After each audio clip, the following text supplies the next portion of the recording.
ಕೆಲವರು ಮಾತ್ರ ಏನೋ ದೊಡ್ಡದಾಗಿ ಅದನ್ನು ಹೇಳ್ತಾರೆ. BHK ಅಂತ, 1 BHK, 2 BHK, 3 BHK.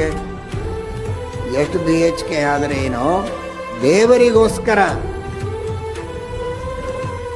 ಮನೆಯನ್ನು ಕಟ್ಟಬೇಕು. ಆ ದೇವರ ಮನೆ ಅದು ಬಹಳ ಮುಖ್ಯ.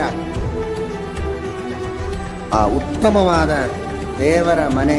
ಸರಿ, ಕೆಲವರಿಗೆ ಶಕ್ತಿ ಇರೋದಿಲ್ಲ ಅನ್ನೋದಕ್ಕೆ ಪುಟ್ಟ ದೇವರ ಮನೆ.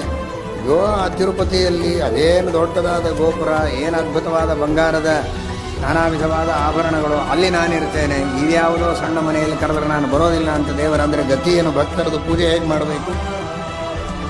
ಅವನು ತಿರುಪತಿಯಲ್ಲಿಯೂ ಇದ್ದಾನೆ, ತಿರುವನಂತಪುರದಲ್ಲಿಯೂ ಇದ್ದಾನೆ, ಮಠದಲ್ಲಿ ವೈಭವದಿಂದ ಪೂಜೆ ಆದರೆ ಅಲ್ಲಿಯೂ ಸ್ವೀಕಾರ ಮಾಡುತ್ತಾನೆ.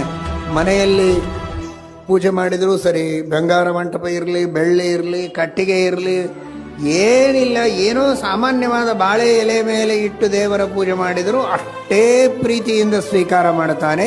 ಭಕ್ತಿ ಬಂದಿದ್ರೆ ಸಾಕು.